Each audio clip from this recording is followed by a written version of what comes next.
दोस्तों, Perth test के पहले दिन कप्तान रोहित शर्मा की गैर मौजूदगी में सबसे ज़्यादा उम्मीदें किसी खिलाड़ी से टीम इंडिया को थी तो वो थे विराट कोहली, मगर उनका बल्ला नहीं चला। दोस्तों, पर्थ टेस्ट के पहले दिन भारत के बल्लेबाजों की नाकामी को बहुत हद तक जसप्रीत बुमराह ने अपनी गेंदबाजी से थाम लिया है। मैच के पहले दिन मुकाबला बराबरी का नहीं बल्कि भारत के पक्ष में दिख रहा है, तो इसकी सबसे बड़ी वजह जसप्रीत बुमराह की गेंदबाजी है। दोनों देशों के पूर्व क्रिकेटर, क्रिकेट पत्रकार और जानकार से लेकर आम क्रिकेट प्रेमी विराट कोहली को दोनों टीमों के बीच सबसे बड़ा अंतर बता रहे थे। उनके पिछले प्रदर्शन को देखते हुए उनकी शान में कसीदे गढ़े जा रहे थे। दोस्तों, मैच में 12वें ओवर में ही विराट कोहली को क्रीज पर आना पड़ा, मगर दुनिया का बेहतरीन माने जाने वाले बल्लेबाज विराट कोहली 12वीं गेंद पर ही आउट हो गए। दोस्तों, जानकार उनके आउट होने से ज़्यादा उनके नौसिखिए तरीके से आउट होने से स्तब्ध रह गए। इस पिच पर उनका क्रीज से बाहर निकलकर बल्लेबाजी करना किसी को समझ नहीं आया। दोस्तों, शायद आपको याद होगा कि इसी मैदान पर विराट कोहली ने 2018 में 123 रन की धमाकेदार पारी खींची थी। तब और आज के उनके स्टांस में उनके घटते आत्मविश्वास, सेल्फ कॉन्फिडेंस की कमी को देखा जा सकता है। तब उनका पिछला पैर पंपिंग क्रीज के ठीक बाहर होता था, गेंद की रफ्तार और पिच को भांपकर पैरों का मूवमेंट होता था। इस बार पिछला पैर क्रीज से 2 फीट आगे रख रहे थे, ऐसे में पीछे जाकर गेंद को बल्ले पर नहीं ले पाए। जोश हेजलवुड ने ओवर पिच गेंद नहीं डाली। फ्रंट फुट पर खेलते हुए कोहली ने फर्स्ट स्लिप पर कैच थमा दिया। दोस्तों, कोहली को वह गेंद छोड़ देनी चाहिए थी, लेकिन जाहिर बात है विराट कोहली बेहद दबाव में थे।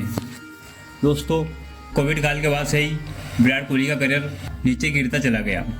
2020 से 61 पारियों में कोहली 1843 रन बना पाए, जिसमें 2 शतक और 9 अर्धशतक शामिल है। उनका औसत है 31 का, जबकि 2019 तक 84 टेस्ट में उनका औसत 54 का था। वे 27 शतक और 22 अर्धशतक सहित 7202 रन बना चुके थे। दोस्तों, विराट कोहली पिछली 10 पारियों में बेहद बुरी तरह से नाकाम रहे हैं। बांग्लादेश के खिलाफ 2 टेस्ट में 99 और न्यूजीलैंड के खिलाफ 3 टेस्ट में 53 रन उनके प्रदर्शन को दर्शाते हैं। आपके हमारे मन में एक सवाल अब उठने लगा है, क्या विराट कोहली का यह अंत है? 36 साल के कोहली के लिए ऑस्ट्रेलिया में शायद ये आखिरी बॉर्डर गावस्कर ट्रॉफी हो सकती है।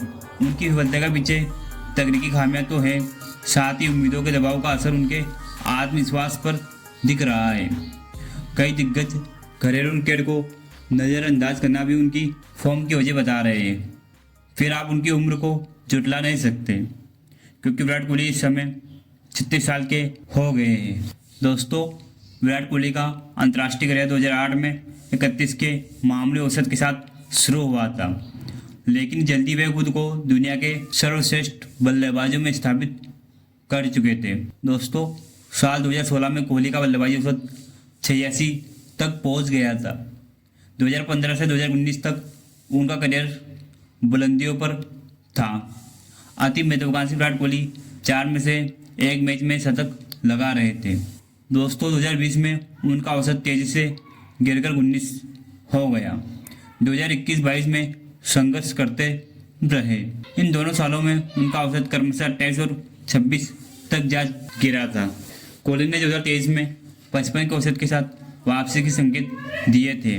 साल 2023 में उन्होंने कुल 8 टेस्ट मैच खेले थे, जिसमें उन्होंने 671 रन बनाए, जिसमें 2 शतक और 2 अर्धशतक शामिल थे। अहमदाबाद में ऑस्ट्रेलिया के विरुद्ध 186 रन के बाद विराट कोहली बड़ी पारी नहीं खेल पाए, मगर 2024 में उनका हालिया प्रदर्शन चिंताजनक रहा है।